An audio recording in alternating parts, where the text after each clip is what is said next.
C'est parti. Bonjour, bonjour à tous, bonjour à toutes. Bienvenue pour cette quatrième rencontre web conférence du 3 décembre. Bienvenue donc dans cette session générale sur l'entretien d'une culture sécurité, et avec une sous-thématique développée aujourd'hui, celui d'apprendre en s'amusant, un autre moyen d'ancrage d'une culture de sécurité. En effet, il est difficile et long de changer les pratiques, d'ancrer les connaissances nécessaires au maintien d'un certain degré de qualité des soins ou d'accompagnement. Une solution, c'est d'utiliser justement des ressorts ludiques pour aider à intégrer des concepts, renforcer des connaissances ou favoriser des schémas neuronaux tant individuels que collectifs. Utiliser le jeu pour toucher des manières de penser ou de faire ne date absolument pas d'aujourd'hui. Il y a déjà 2000 ans, les Lydiens l'avaient parfaitement compris. Alors que la famine était omniprésente, ils ont inventé le jeu des osselets et d'autres jeux de balles pour occuper la population qui mourait de faim et lui faire penser à autre chose et finalement changer leur comportement. Au XVIIIe siècle aussi, les militaires français inventèrent des jeux de rôle, des jeux de simulation pour former leurs officiers. Ainsi, le jeu est entré partout. La gamification ou ludification, comme on pourrait dire en français et non pas en franglais, est devenue une démarche marketing majeure. Et d'ailleurs, parmi nous, qui n'a pas une carte de fidélité qui finalement ne fait que reprendre les principes de la gamification? Encore maintenant, pourtant, le jeu est considéré comme l'opposé du travail par beaucoup de gens encore. Pourtant, la ludification permet aux apprenants d'associer des nouveaux apprentissages à différents stimuli, ce qui augmente la motivation intrinsèque et favorise finalement la mémorisation à long terme.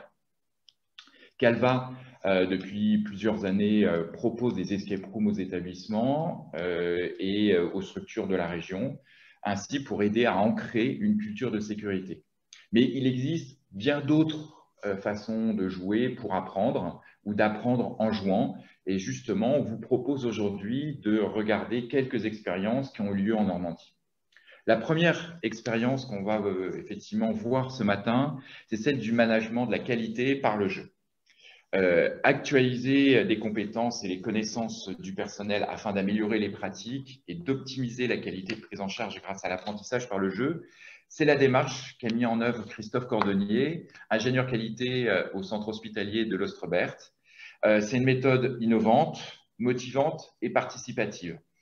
C'est une méthode et c'est un projet qui a été primé lors d'un concours InnovaSoin en 2019, organisé par le CHU. Et je vous propose justement de regarder le petit film qui a été tourné à cette occasion.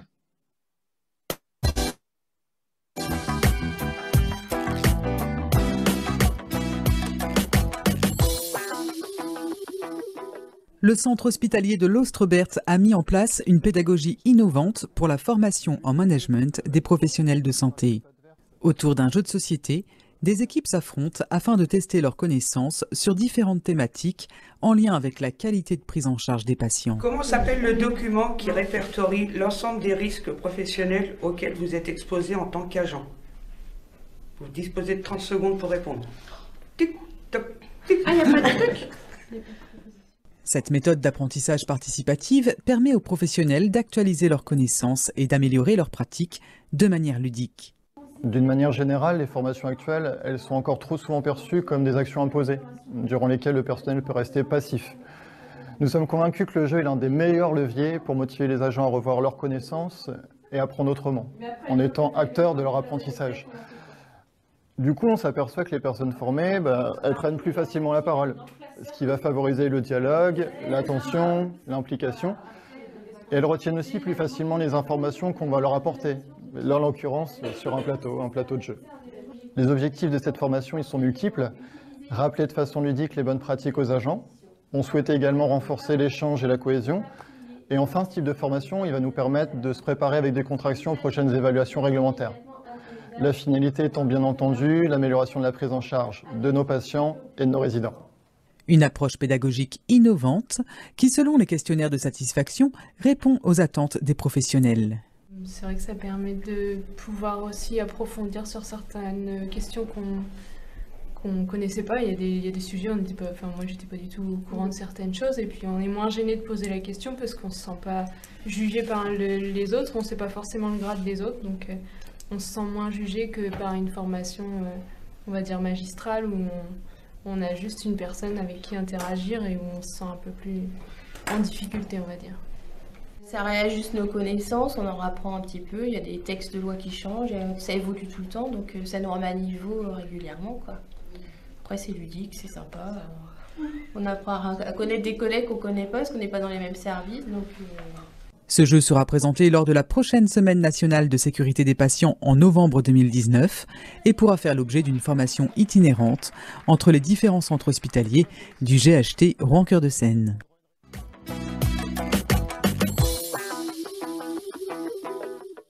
Et on va ouvrir une table ronde ensuite pour que vous puissiez poser toutes les questions. N'oubliez pas, vous avez le chat pour pouvoir le faire. On a quelques questions. Il y a déjà des questions qui avaient déjà été posées avant, et donc on va pouvoir discuter entre nous, entre les différents protagonistes. Deuxième expérience, c'est celle de tenter de renforcer finalement la réflexion et la cohésion au sein d'un groupe par l'escape game.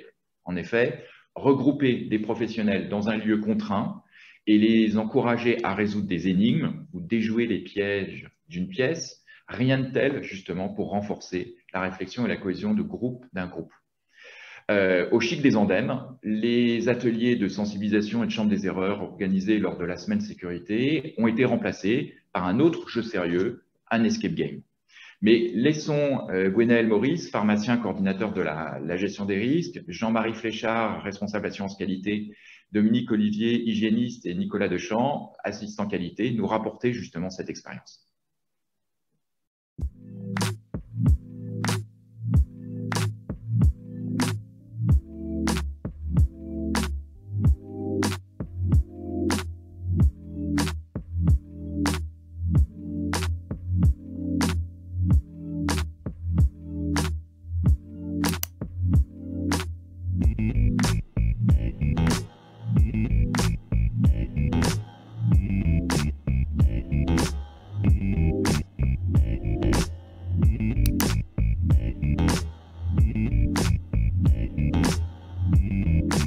Nous sommes l'équipe du Chic des Andennes. Donc moi, je suis Gwenaël Maurice, pharmacien et coordonnateur de la gestion des risques associés aux soins. Dominique Olivier, hygiéniste au Chic des Andennes. Jean-Marie Fléchard, je suis qualiticien au Chic des Andennes. Et Nicolas Dechamps, je suis assistant qualité au Chic des Andennes. Donc nous allons vous présenter notre communication qui concerne la réalisation d'un escape game qui avait pour but de renforcer la cohésion et la réflexion en groupe.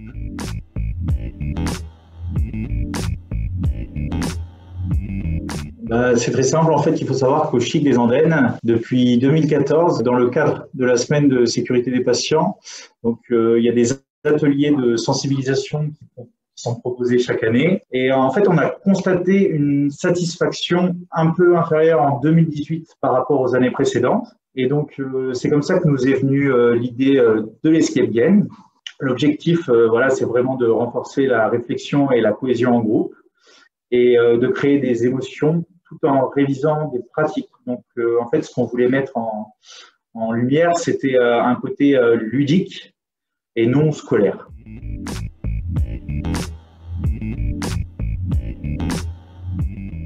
Nous avons constitué une équipe projet qui était composée à la fois du service qualité, de l'hygiéniste et du coordonnateur de la gestion des risques associés aux soins. Donc, on s'est réunis afin de construire le scénario de cet escape game. Donc, en fait, notre contrainte, c'était de mobiliser un maximum de personnes en un minimum de temps. Donc, pour cela, on a choisi de réaliser des créneaux de 20 minutes pour que les professionnels se retrouvent ensemble, pour libérer un maximum de personnes des services. Alors, pour construire l'escape game, le scénario, donc on s'est basé sur plusieurs problématiques qui étaient relatives à la sécurité des soins, bien sûr, et qui étaient d'actualité dans notre établissement. Donc, l'idée du scénario était la suivante. Donc, le médecin demande à l'IDE d'aller préparer une seringue de potassium pour une patiente en hypokaliémie. Déjà, avant d'entrer dans la chambre, il y avait deux préalables.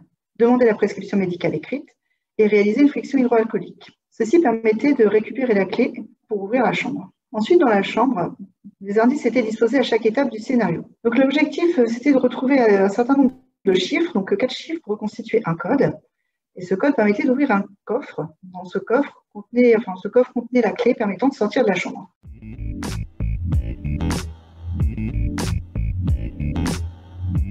On a déjà fait une campagne de communication par mail et par affichage quelques semaines avant la semaine sécurité des patients. C'est l'encadrement qui a procédé aux inscriptions des membres des équipes des services.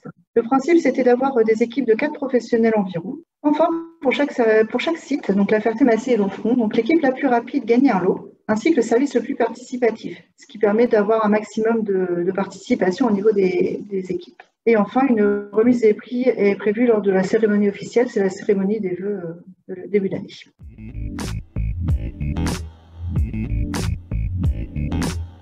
Il y avait un frein, c'est surtout que les professionnels recherchaient souvent les erreurs, d'autant plus qu'on avait proposé plusieurs fois de suite des champs des erreurs. C'est important, comme disait Gonel avant, de les accompagner au début du jeu.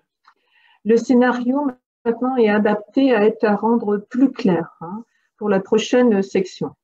De plus, le scénario était moins adapté pour les professionnels de l'EHPAD. Donc, à cette suite, nous avons mis en place la semaine de sécurité des résidents. Donc, ils ont beaucoup apprécié. Ce projet a été mis en octobre 2020.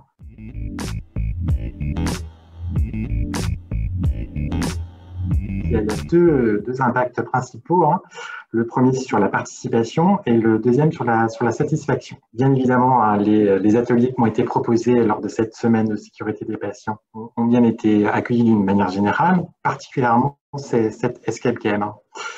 En termes de participation, on est sur un niveau relativement élevé, puisqu'en 2019, 171 professionnels ont participé à cette escape game, donc sur 5 après-midi, avec 200 plages disponibles. Donc l'ensemble des services a bien été représenté, des services de MCO, de SSR et des EHPAD, ainsi que l'ensemble des catégories professionnelles. Donc en termes de satisfaction, bien sûr qu'à l'issue de chaque session, elle est évaluée. Donc en 2019, on était sur un chiffre de 100% de satisfaction. Donc c'est vrai que toutes ces opérations de communication qui ont été menées par le groupe de travail spécifique participent grandement à l'amélioration de la culture qualité au sein du fil des Andennes.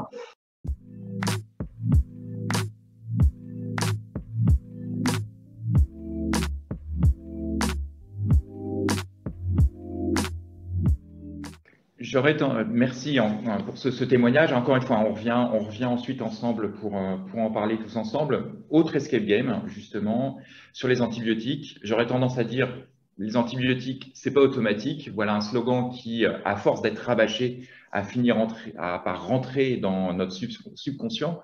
Mais les antibiotiques, ça ne se résume pas à cette simple phrase, surtout pour les soignants. Donc, comment motiver les professionnels pour qu'ils apprennent, qu'ils approfondissent leurs connaissances, qu'ils se créent des réflexes concernant la prise en charge des patients, des résidents sur les antibiotiques. Émilie Clément, assistante qualité au sein de la clinique de l'ABI, près de Fécamp, recherchait des nouveaux supports de communication d'acculturation. L'escape game est une solution et justement, c'est une solution qu'elle nous expose maintenant.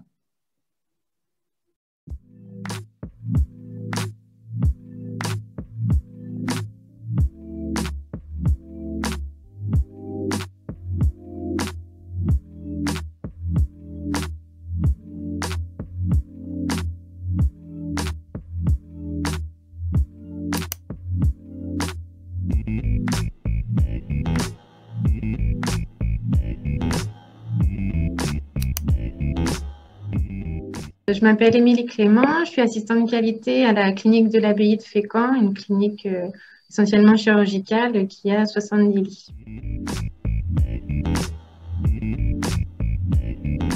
Donc aujourd'hui, je dois vous présenter un escape game sur les antibiotiques, donc projet qui a été réalisé dans le cadre de la semaine sécurité patient, qui est réalisé en coopération aussi avec le CHI de Fécamp.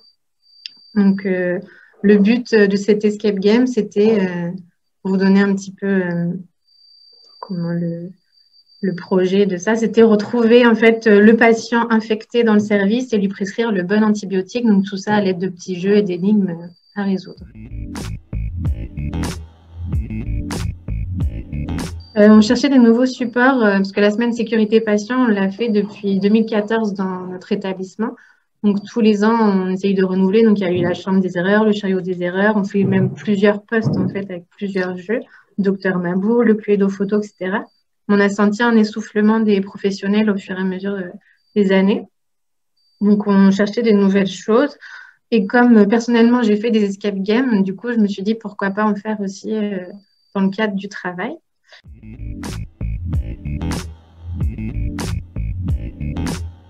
J'ai recherché en fait sur Internet s'il existait déjà des escape games sur des thèmes de la santé. Et j'ai retrouvé en fait des escape games sur les antibiotiques qui étaient faits dans des collèges, bizarrement. Donc pour des collégiens. Et du coup, je m'en suis inspirée. Et après, bon, c'est un peu l'imagination de chacun. J'ai travaillé aussi avec l'infirmière hygiéniste de l'hôpital de Fécamp. Donc après, j'ai repris un peu des idées sur Internet. Donc voilà, après, il nous fallait un speech entre guillemets. Donc ça, c'est pareil, c'est un peu dans l'imagination. On voulait faire sur le thème des antibiotiques parce qu'en 2019, c'était sur les antibiotiques. Puis après, il fallait trouver une histoire autour de ça. Donc, il fallait un truc un peu marrant. Donc, on s'est dit, en gros, vous êtes des internes. Le speech, c'est vous êtes des internes. Il faut retrouver le bon patient qui a été contaminé dans le service. Donc, j'étais un peu avant-gardiste parce qu'il y a eu le Covid juste derrière, sans le savoir. Donc, sauf que nous, c'était orienté patient BHRE, en fait, donc bactéries hautement résistantes émergentes. Les petits jeux, puis en même temps, ils apprenaient sur les bactéries, sur l'hygiène, sur les antibiotiques et sécurité informatique. Donc, ça permet de mettre un peu toutes les notions qu'on voulait faire passer. En fait, on pouvait faire... il y avait donc 5 étapes. Donc, souvent, oui, on pouvait mettre jusqu'à 2-3 personnes par atelier. Donc, les gens cherchaient un petit peu à 2-3 personnes. Par contre, c'est vrai qu'il fallait quelqu'un à chaque fois pour leur expliquer à chaque atelier et valider pour passer à l'étape suivante. Donc, il faut quand même des personnes pour suivre tout le monde.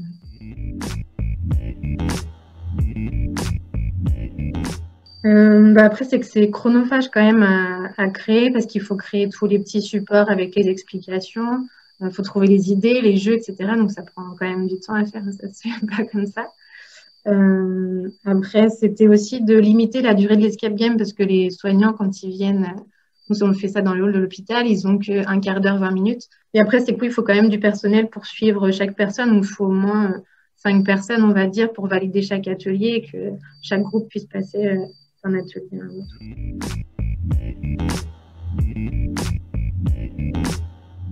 En gros, c'était chaque atelier égale une table, donc ouais, ça faisait 5 petites tables. Donc ouais, non, ça prend pas beaucoup de place. Puis on mettait en gros des séparations physiques avec un drap pour vraiment séparer chaque petite zone, donc non, ça allait.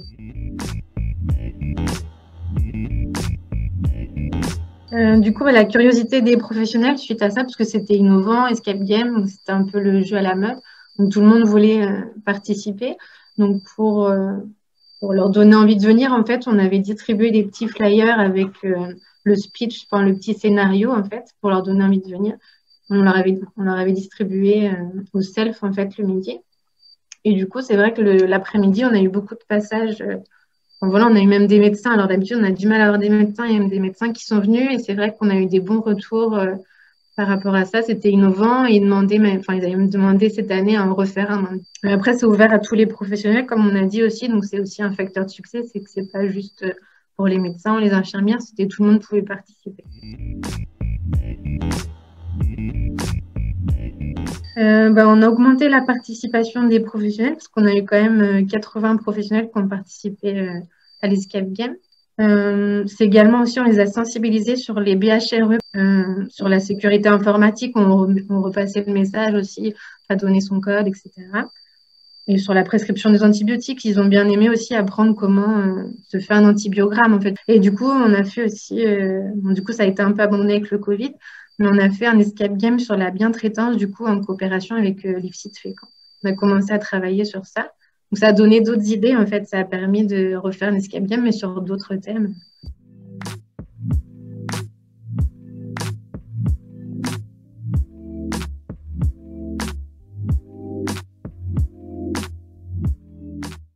Merci beaucoup pour ce témoignage.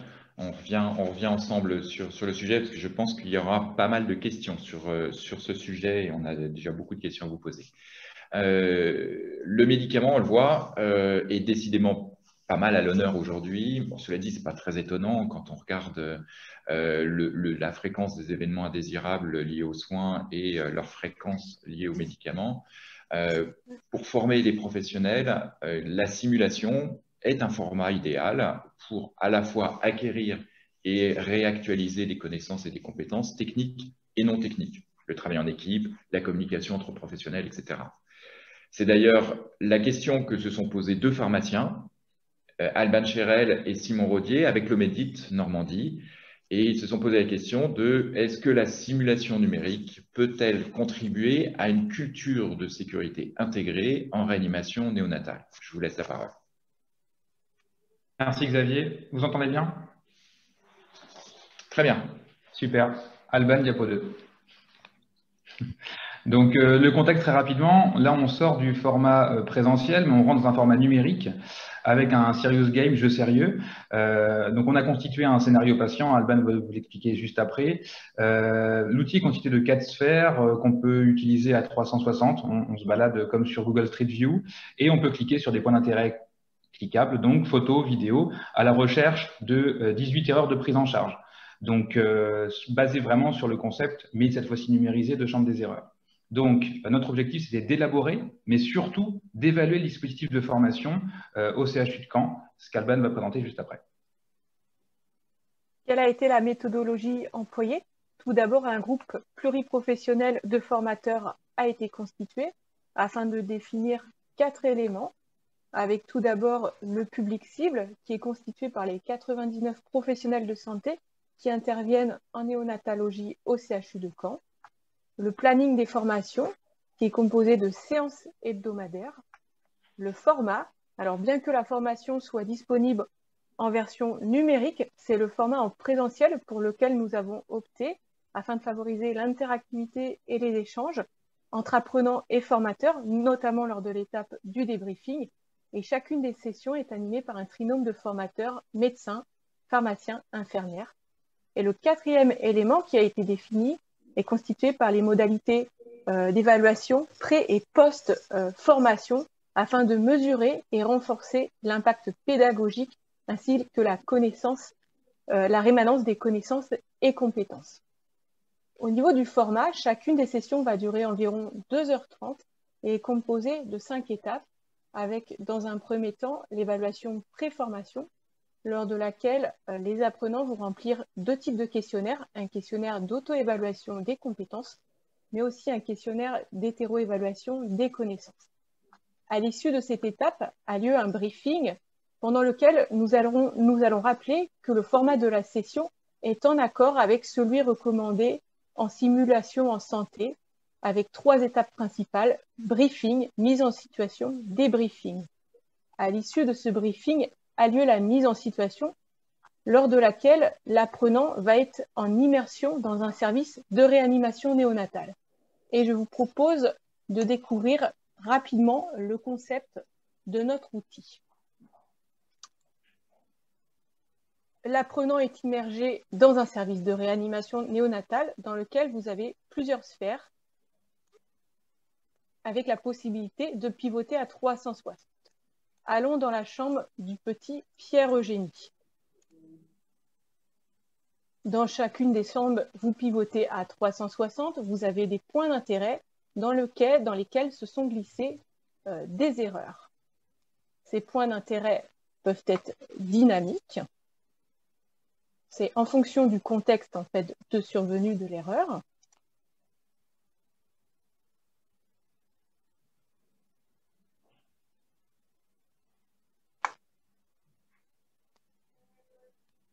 Voilà. Et vous avez des points d'intérêt statiques. À noter que l'apprenant peut accéder au dossier médical depuis chaque sphère et chaque point d'intérêt avec les différents documents.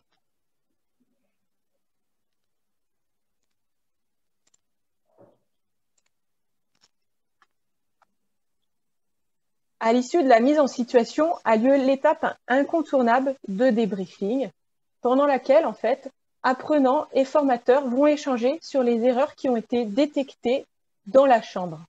Chacune des erreurs va faire l'objet d'une description en insistant particulièrement sur les mesures barrières qui auraient permis de limiter sa survenue. La 5e étape est constituée par l'évaluation post-formation. Dans un premier temps immédiate, les apprenants vont à nouveau remplir le questionnaire d'hétéro-évaluation des connaissances, puis à distance, à J30 et à J90. Pendant cette étape, ils vont remplir les 2 types de questionnaires, hétéro-évaluation des connaissances, mais aussi auto-évaluation des compétences. Et chacune des sessions fait l'objet d'une évaluation grâce au questionnaire de satisfaction.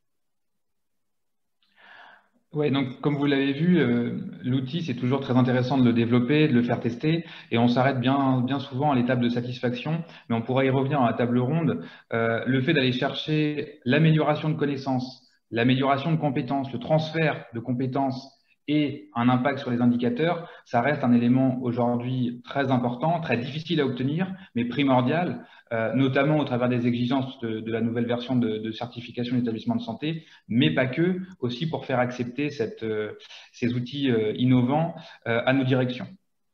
Donc, en conclusion, cet outil doit permettre de devenir une pierre angulaire pédagogique, puisqu'elle peut très bien s'articuler avec tous les outils qu'on a vus précédemment, des outils sur table, des outils présentiels.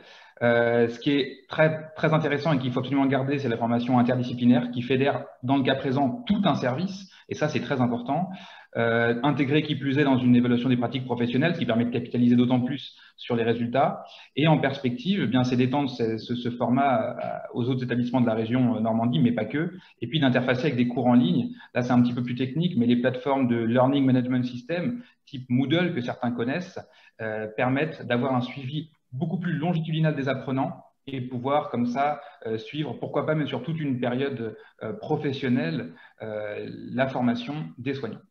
Merci infiniment. Merci aussi pour le timing extrêmement précis. Petite private joke. On reparle ensemble, effectivement, parce qu'il y a effectivement beaucoup de questions. Comme l'a dit Simon, il y a des points importants, notamment sur l'évaluation. On va en reparler justement de ces outils. Ils sont importants.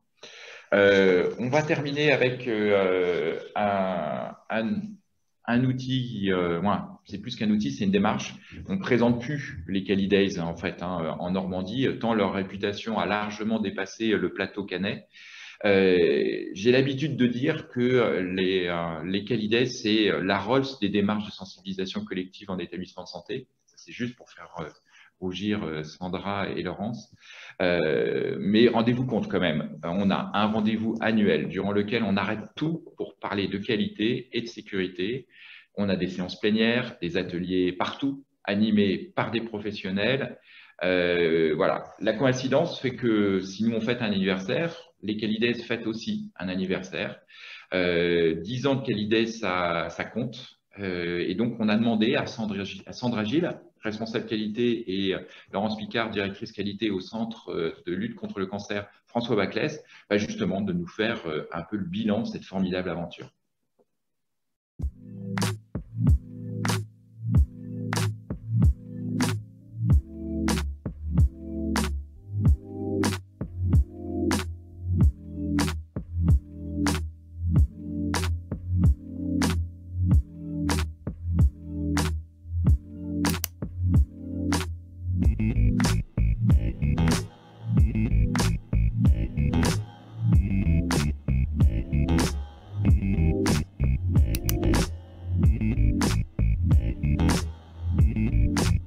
Bonjour, je m'appelle Sandra Gilles, je suis responsable qualité au Centre François Baclès. Bonjour, je suis Laurence Picard, le directeur qualité et gestion des risques du Centre François Baclès. Avec Sandra, on va vous restituer notre expérience de Cali Day. Cali Day, c'est une journée de formation dédiée chaque année à la formation des professionnels autour des thématiques de qualité et de gestion des risques. L'événement existe depuis 2011. Chaque année, en fait, à la fois les thématiques et le format peut évoluer pour s'adapter soit à l'actualité, soit aux nouveautés. Et en fait, Cali Day, nous, ce qu'on aime dans le concept, c'est que c'est en fait la formation des professionnels par d'autres professionnels experts de la maison. Donc, on va vous présenter nos presque 10 ans d'expérience autour de cet événement qui rassemble quand même chaque année 650 professionnels sur une journée.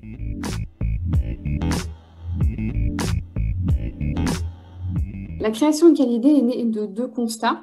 Le premier fait suite à la visite de certification V2010 où les experts visiteurs de la HAS ont souligné une implication importante des personnels de l'établissement dans la démarche qualité. Mais les démarches déployées dans les différents services n'étaient pas forcément homogènes. Donc, on ne pouvait pas dire qu'on parlait un langage qualité commun et partagé par tous. Et puis également, les différentes actions entreprises n'étaient pas communiquées ou partagées au sein de l'institution et au sein des services. Le deuxième constat venait de la part en fait, des instances et des commissions, CLIN, CLAN-CLUD, qui avaient besoin de sensibiliser les professionnels, mais qui rencontraient des difficultés pour sanctuariser des temps de formation dédiés. Donc, il était nécessaire de trouver un compromis permettant de rassembler le plus grand nombre de professionnels en un minimum de temps pour pouvoir les sensibiliser sur des sujets en lien avec la qualité et la gestion des risques. La solution pédagogique à mettre en œuvre devait également pouvoir s'adapter aux réalités et aux contraintes organisationnelles, fonctionnelles, architecturales et financières du Centre François Maclès.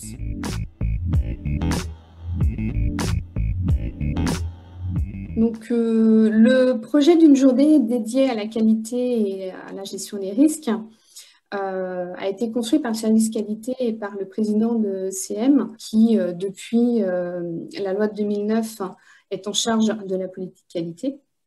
Donc, ce projet comportait en fait 3 objectifs majeurs. Le premier était de renforcer la culture qualité et sécurité des soins du personnel en favorisant les échanges, le partage et la valorisation des expériences et des compétences sur justement les thématiques liées à la sécurité des soins. Le deuxième était d'augmenter également la cohésion au sein de l'établissement. Et enfin, le troisième, c'était aussi d'affirmer le Centre François Maclès dans un positionnement résolument tourné vers des soins sécurisés et de qualité, que ce soit à la fois en interne ou en externe. Alors, il y a des incontournables à respecter. Le premier, c'est qu'on ne se lance pas dans un projet de cette envergure sans un soutien fort de la direction et de la CME pour ce qui nous concernait, mais au minimum de la direction, je dirais, parce qu'on va engager des moyens humains, des moyens financiers, des moyens logistiques importants. Donc, sans soutien de la direction dès le départ, c'est compliqué d'y aller. Donc, ça, c'est la première étape. La deuxième, c'est qu'il faut une communication robuste. Parce qu'il faut que tout un chacun soit informé de ce projet, puis en suivre l'avancement. Donc, à la fois, il faut un calendrier bien établi. La force aussi de Qualidé, de l'équipe qui l'a mené au départ, moi, je n'étais pas au centre à ce moment-là, c'est que très rapidement, en fait, ils ont développé une marque. Qualidé est devenue une marque avec une identité visuelle. Et ça a permis aussi d'avoir une communication facilitée et robuste, puisqu'on savait tout de suite de quoi on parlait quand il y avait une affiche avec le logo Qualidé, etc. Donc, un calendrier, une marque et une identité forte en termes de com. Et puis, après, une fois qu'on a le soutien de la direction, qu'on a les moyens de communication, il va falloir aussi aller engager les professionnels, puisque, comme je le disais tout à l'heure, c'est une formation des professionnels par les professionnels. Donc, il va falloir après aller mobiliser les bonnes volontés pour aller construire le programme.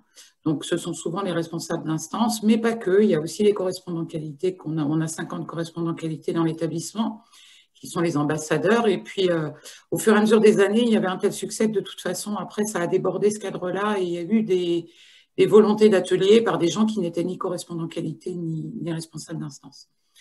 Donc ça, c'est, je dirais, des incontournables. Et puis, pour suivre le projet, on a un copil Qualidé qui se réunit, alors au départ, tous les 15 jours, 3 semaines, puis de façon rapprochée au fur et à mesure qu'on approche de la date. Et ce copil Qualidé réunit qualité, CME, direction des soins, communication, etc. Donc, en fait, c'est ce COPIL qui suit l'avancement du projet. En fait, on est vraiment dans une gestion d'événementiel aussi. L'un des facteurs aussi clés du succès de Qualidé, c'est d'avoir donné à cette journée un caractère ludique, festif et convivial, avec notamment des ateliers qui sont axés sur le jeu, également des conférences qui sont de très bon niveau, et avoir mis au sein de cette journée des remises de prix, notamment pour récompenser le meilleur atelier ou pour récompenser un projet en faveur de l'amélioration de la prise en charge des patients. Et également avoir associé des moments conviviaux dans la journée avec des pauses café, une pause repas et puis un buffet de clôture. C'est, je pense, un aspect de la journée qui a permis de créer une vraie cohésion au sein des professionnels et une vraie fierté d'appartenance et aussi pouvoir décloisonner les professionnels entre les différents services. Ça permet justement de pouvoir développer une culture commune. En fait, le point sur lequel aussi on voudrait insister, c'est sur le rôle du service qualité dans l'événement. Finalement, l'événement, il est construit par les professionnels et le service qualité est le service support. C'est le service qui va concentrer les informations, qui va organiser la logistique, mais ce n'est pas l'effecteur. Il n'est qu'un concentrateur d'informations et un facilitateur.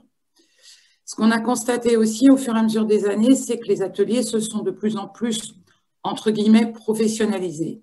Parce qu'il y a une émulation qui se crée entre les différents participants. Comme Sandra l'a dit, il y a des prix. Donc, en fait, les équipes aiment chaque année se challenger, bien sûr pour avoir le prix éventuellement, mais aussi se challenger.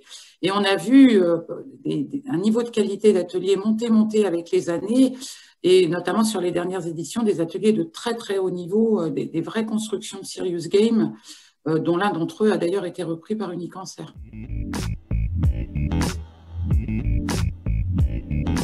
Alors, comme dans tout projet innovant et nouveau, on est confronté à une résistance au changement et puis également à du scepticisme de la part des professionnels qui peuvent se poser la question sur l'intérêt de la journée et puis sa réussite. C'était du scepticisme qui pouvait venir à la fois des encadrants, des médecins ou des professionnels de terrain. Également, à l'époque, lors de la première édition de Qualidé, le contexte financier du centre était difficile et certains pouvaient se demander pourquoi consacrer un budget financier à cet événement et également de réduire l'activité du centre sur une journée pour former les professionnels à la qualité et la sécurité des soins alors qu'on avait besoin de faire des économies. Alors, tous les ans, on fait une enquête de satisfaction sur la journée et tous les ans, on a un taux de satisfaction de l'ordre de 4 sur 5 de la part des professionnels. Donc ça, déjà, en soi, c'est une réussite, mais on est sur de la mesure de la satisfaction. Ce qu'on note aussi, c'est qu'on a 9 professionnels sur 10 qui estiment que le format qu'on a choisi facilite les échanges entre professionnels, répond à leurs besoins de formation, donc ça, déjà, c'était quand même le but recherché, et leur permet de mieux comprendre les enjeux de la qualité et de la sécurité des soins. Donc là, on avait déjà une bonne mesure de l'atteinte, je dirais, d'un objectif. Après, on a voulu aussi aller mesurer si effectivement la culture de la qualité et de la sécurité des soins s'était améliorée avec ces différentes itérations. Donc en 2018, à l'édition 2018, on a organisé un quiz en équipe de 2 heures. On avait 52 équipes qui, entre guillemets, s'affrontaient autour de 90 questions. On avait un tronc commun de questions selon les profils et puis après des questions par secteur, médico-technique, chirurgie, etc., etc. C'était des questions qui touchaient à la culture qualité-sécurité des soins, mais aussi la politique du centre, etc., etc. Et au dépouillement, on s'est rendu compte que d'abord, on avait vraiment atteint un bon niveau de culture qualité dans l'établissement, puisque le taux moyen de réponse exacte était de 75% sur ces 52 équipes. Et que l'équipe qui a gagné, puisqu'il y avait un prix quiz, était à 90% de bonnes réponses. Donc, on était assez satisfait finalement des résultats obtenus aussi en termes d'acquisition de connaissances. Et ce quiz nous a aussi permis du coup de dégager à nouveau d'autres axes de formation à consolider. Notamment d'ailleurs la culture qualité gestion des risques, où c'était pas la thématique qui avait le plus récolté de bonnes réponses, ou la gestion des ressources humaines, etc. etc. Mais on avait quand même 75% de bonnes réponses sur ce quiz, ce qui était une belle image de l'investissement engagé depuis 2011.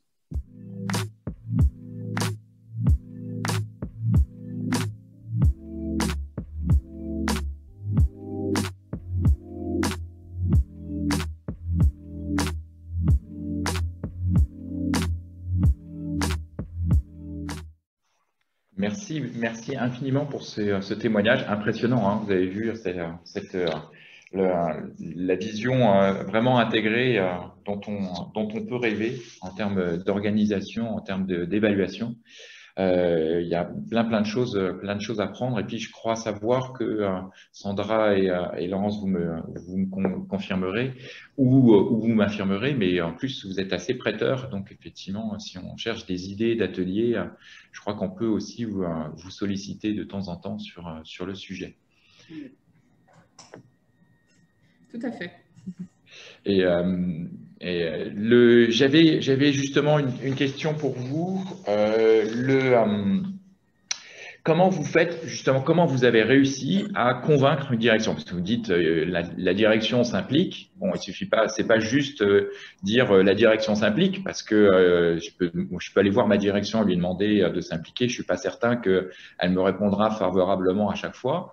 Donc, comment vous avez réussi à convaincre la direction pour qu'ils investissent dans un tel projet? Parce que c'est un projet énorme. Je crois qu'on a eu la chance d'avoir un président de CME et à l'époque, le docteur Fabien Livanon, et puis un responsable qualité qui était Hélène Bru, qui était très motivé par ce projet-là, qui y croyait beaucoup. Donc, ils sont allés voir notre directeur général de l'époque, M. Meffla, et le directeur adjoint, M. Doisy, qui, je pense, ont été rapidement emballés par le projet, parce que M. Meffla, c'est quelqu'un qui était toujours...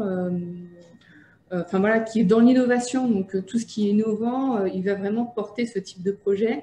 Et M. Doisy était quelqu'un très intéressé par la communication, puis les nouveaux modes de communication, des choses aussi assez innovantes. Donc, ils ont vraiment adhéré au projet, ce sont eux qui nous ont permis de le mettre en œuvre. Alors, la question qu'on se pose ensuite, si je reste en position de directeur, c'est OK, je vous suis, mais là, vous me demandez quand même d'arrêter tout. Donc, comment on fait ça? C'est Noël. Ça, c'est un vrai défi. C'est en fait, il y a des fériés dans l'année aussi qui arrêtent l'activité, donc c'est un férié supplémentaire. D'accord.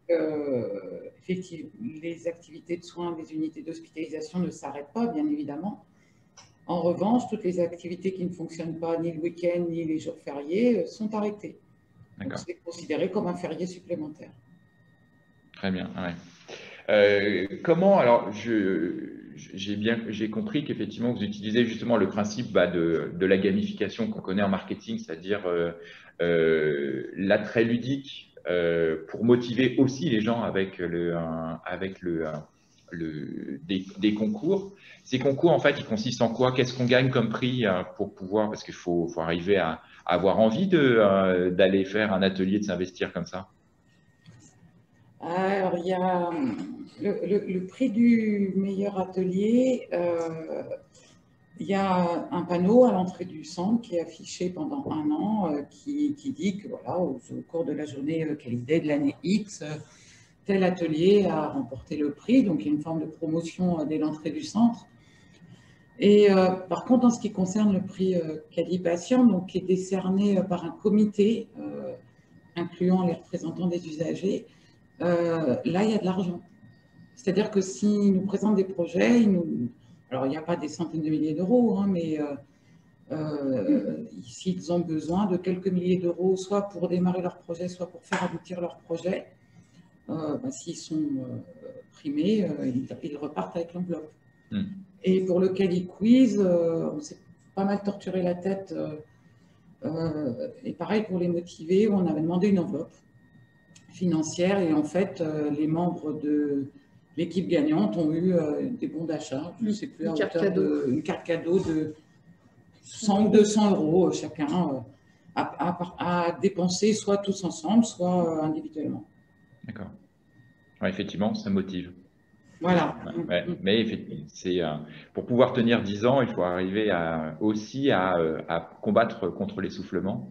Et c'est un des leviers, bien sûr. Après, je crois que l'engouement et la réussite aussi, la qualité aussi de chaque atelier, pour y avoir participé à plusieurs reprises, effectivement, c'est assez impressionnant. Et puis, avoir participé à plusieurs années d'écart, on voit effectivement, comme vous l'avez dit, une professionnalisation pratiquement de chaque atelier qui devient de plus en plus performant, avec une émulation probablement collective.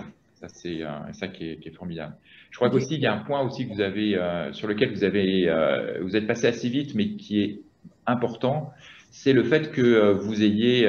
en fait, ce n'est pas vous qui faites. Hein, vous êtes les coordinateurs, les chefs d'orchestre. Et ça, c'est important, parce que c'est finalement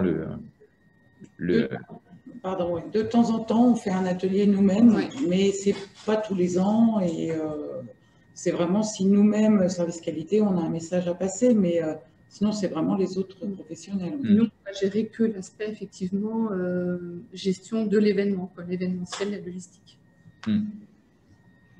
Alors, je crois il y a quelques questions sur le chat, hein, me semble-t-il. J'ai cru voir qu'effectivement, on demandait est-ce que vous ouvrez votre journée à d'autres professionnels extérieurs à votre établissement? Oui, alors en fait, pour les conférences notamment, on invite des intervenants extérieurs. Voilà. Et puis après, selon les années, des fois, nous invitons des qualiticiens de la région, nos collègues des autres centres de lutte contre le cancer. Voilà. Est-ce que vous envisagez entre guillemets une marque, puisque vous avez parlé d'une marque, est-ce que donc du coup une franchise? Non, on n'est pas allé jusque-là. Non, mais par contre, l'effet marque est vraiment important. Alors, il y avait des gens talentueux au départ de ce projet. Et c'est vrai que l'identité visuelle et même la mascotte, on a Kalinou qui se promène. Ça peut paraître un peu du marketing de supermarché, mais ça marche, quoi. Kalinou, on l'aime, tout le monde a envie d'aller lui serrer la main. C'est la vraie mascotte de la journée. Donc, ça a débordé le cadre de la qualité et de la sécurité des soins. C'est devenu la journée du personnel du centre. Et donc, il y a aussi un effet fédérateur. Les gens attendent Qualidé. Ouais. Merci beaucoup. On va revenir, je pense qu'il y a d'autres questions qui vont arriver. On a d'autres questions. Je voulais interroger aussi Simon et Alban sur quelques questions. Alors, il y avait combien de temps ça prend de faire un tel escape game virtuel? Simon a répondu sur le chat. Donc, oui. 9 mois. 9 mois, donc un le temps d'une facile à retenir. Donc on a vraiment débuté le projet en janvier 2019.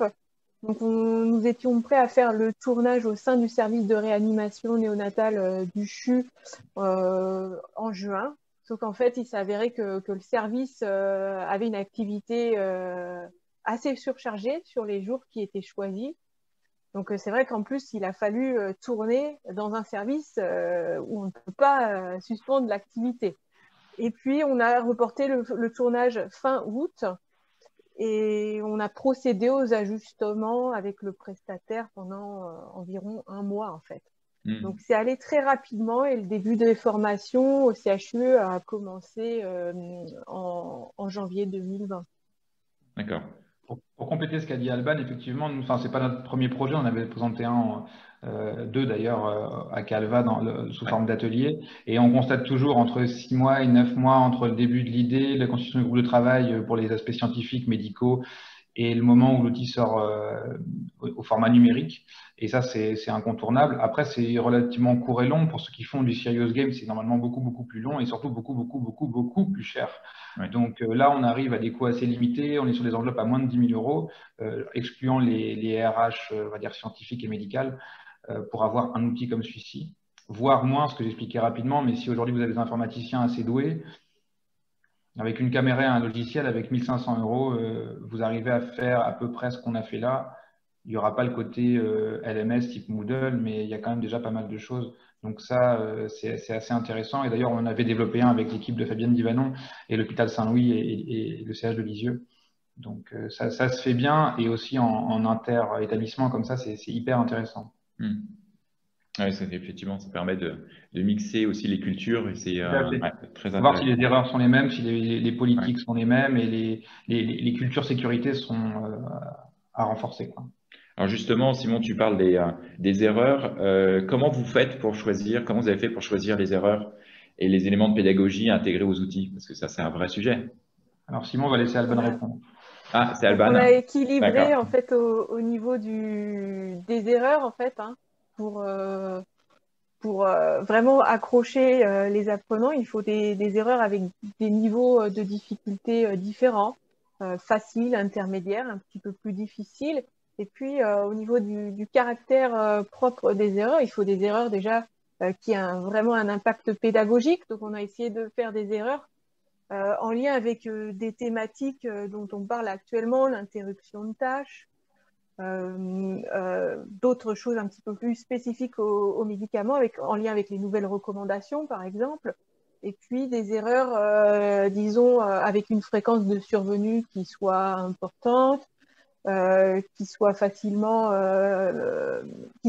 à mettre en scène aussi, et puis des erreurs qui soient universelles, que chacun des participants, qu'il exerce dans tel ou tel service de réanimation néonatale, puisse être confronté à ce même type d'erreur.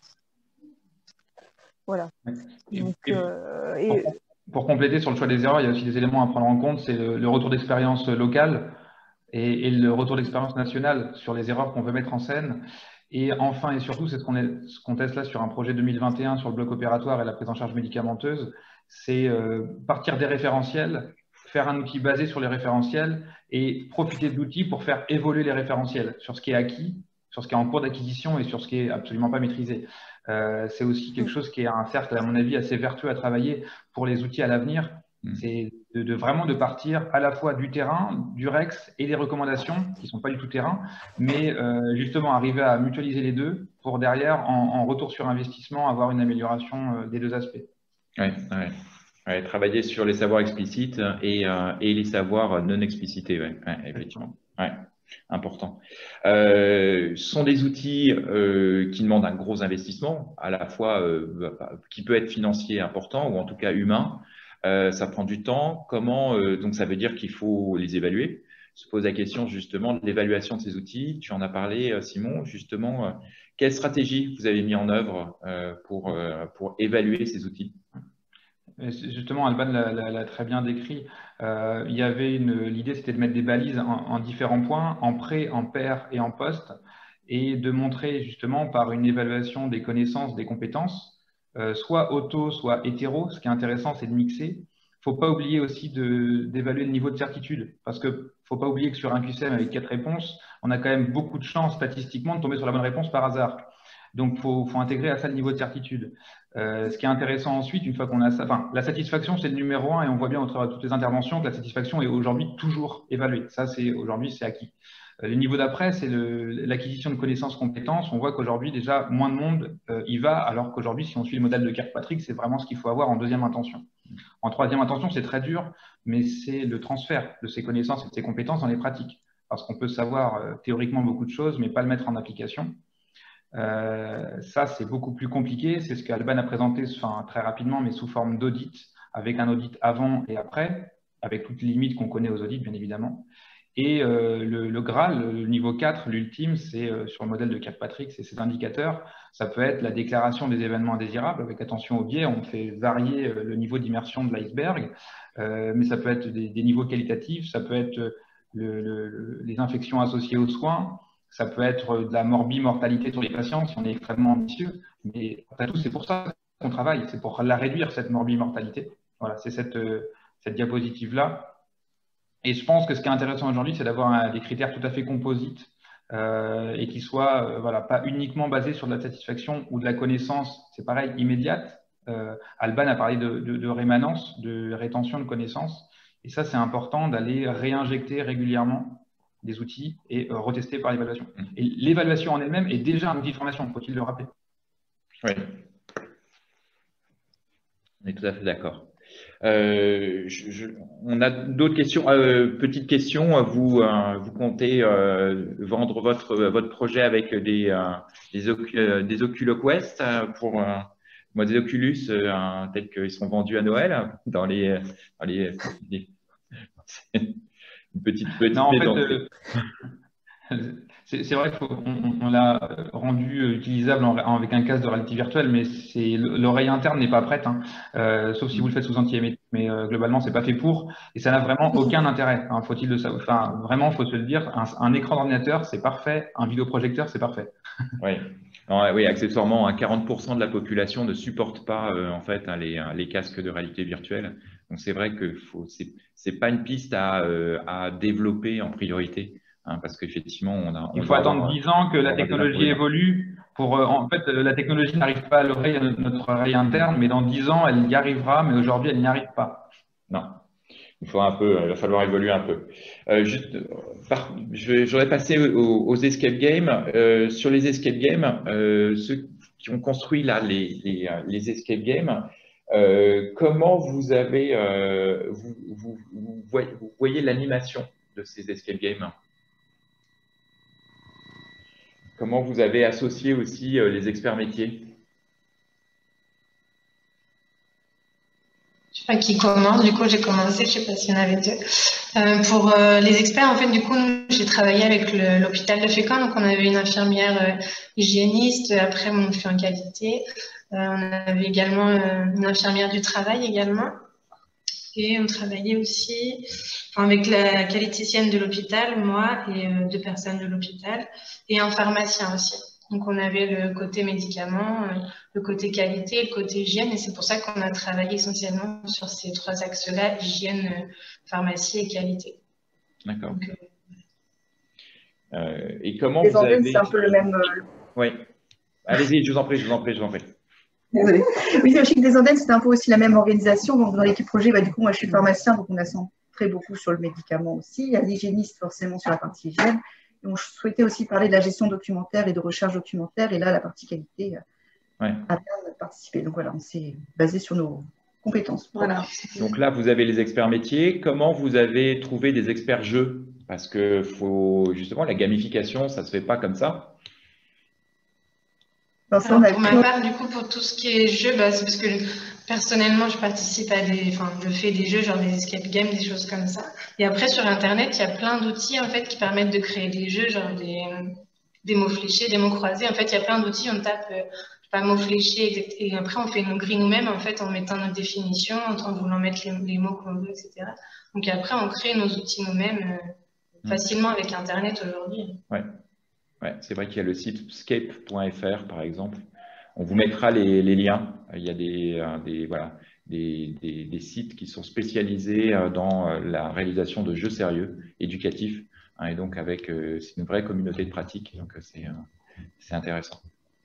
Et au Chic des Andennes, comment vous avez déjoué justement la gamification? Alors du coup, en fait, concrètement, je suis partie de l'anniversaire de mes enfants où j'ai créé un escape game pour mes enfants. Du coup, on est parti un peu sur le même genre de scénario. Voilà, tout simplement. Et on a pris des idées, des jeux en fonction de… Il y avait par exemple un puzzle à reconstituer pour la règle des 5B pour l'administration. Ça pouvait être rechercher du matériel, notamment des valves anti-retour pour la construction d'une perfusion. Il y avait des quiz, du coup, oui, collégienne, on a fait des quiz. Des quiz, ouais. Je vais répondre à une question avec des quiz et tout ça, et ça donnait des points et tout. Mais c'est pareil, ces questions-là, on les a étudiées avant, on a évalué avant, où ils avaient qu'il fallait répondre. On voit les erreurs dans les services quand on passe, donc on évaluait à ce stade-là. Pas mettre des questions déjà qui sont bien connues et tout. Il faut vraiment essayer de trouver des choses où il y a un peu de difficulté. Ouais. Merci beaucoup de ces témoignages. Est-ce qu'on a d'autres questions sur les escape games sur le chat? J'avoue que je l'ai pas, ça fait un petit moment que je ne l'ai pas regardé. On a fait le tour, je pense, au travers des différents échanges qui ont déjà eu lieu sur les escape games. D'accord, d'accord. J'avais juste une dernière question, quelques petites questions pour Christophe Cordonnier. Comment vous est venue l'idée de faire ce plateau? Et du jeu, moi, me vient de ma formation. J'ai fait une formation donc, de qualiticien au CESI de Mont-Saint-Aignan et on avait un intervenant qui faisait que de la formation par le jeu. Et finalement, sur mes années d'études, c'est vraiment ce qui m'a marqué le plus et ce qui m'a permis de retenir le mieux aussi. Donc, tout naturellement, il fallait que je le mette en application au CH de l'Austre-Berthe. Ouais. Et comment vous avez trouvé les questions? Parce que là, c'est un jeu qui s'adresse à tout le monde.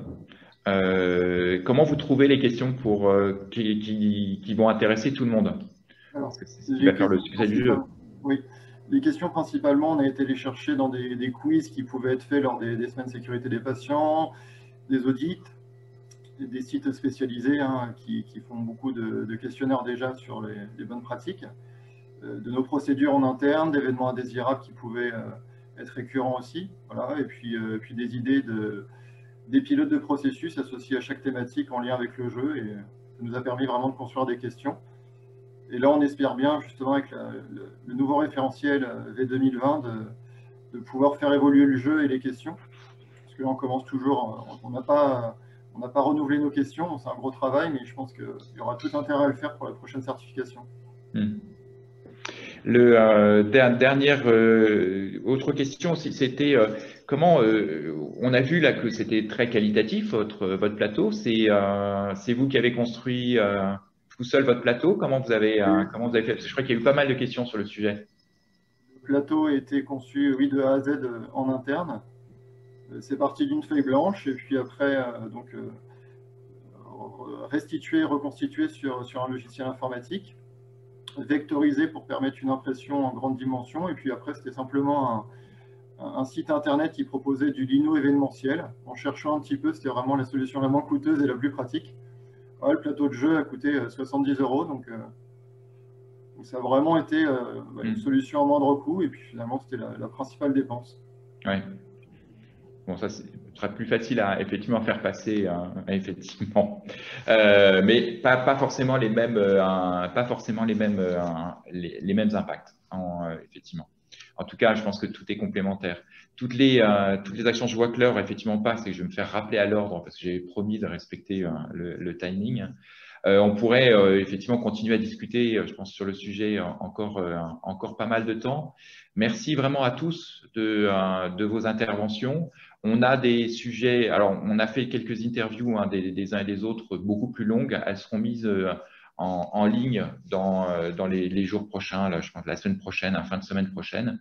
Donc comme ça, vous pourrez avoir plus d'informations sur les sujets qu'on a vus aujourd'hui. Bien sûr, on mettra sur le site aussi tous les liens possibles et puis les coordonnées des différents intervenants s'ils sont d'accord pour que vous puissiez prendre contact avec eux. Vous voyez qu'on a plein de manières différentes d'amener du jeu et de renforcer les réflexes et les connaissances. Écoutez, je vous rappelle juste que la session des posters est toujours en cours. Elle se termine dans quelques minutes, à 14 h. Donc, n'oubliez pas de voter.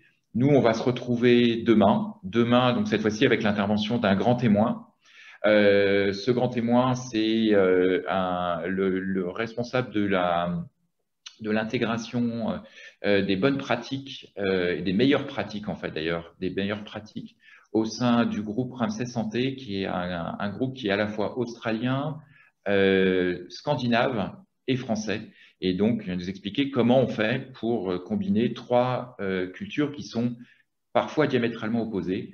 Voilà, il nous expliquera comment il a pu faire. C'est intéressant. Puis surtout, je crois qu'il nous présentera un outil d'évaluation de la culture managériale. Donc, je vous conseille vraiment de vous inscrire, de regarder demain. Bonne fin de journée à tous et merci aussi encore à nos deux sponsors, nos deux partenaires, NHC et IBC Dialogue, qui nous ont aidés à construire ces journées, ces différentes réunions qu'on a tout au long de la semaine. À demain, bonne fin de journée à tous.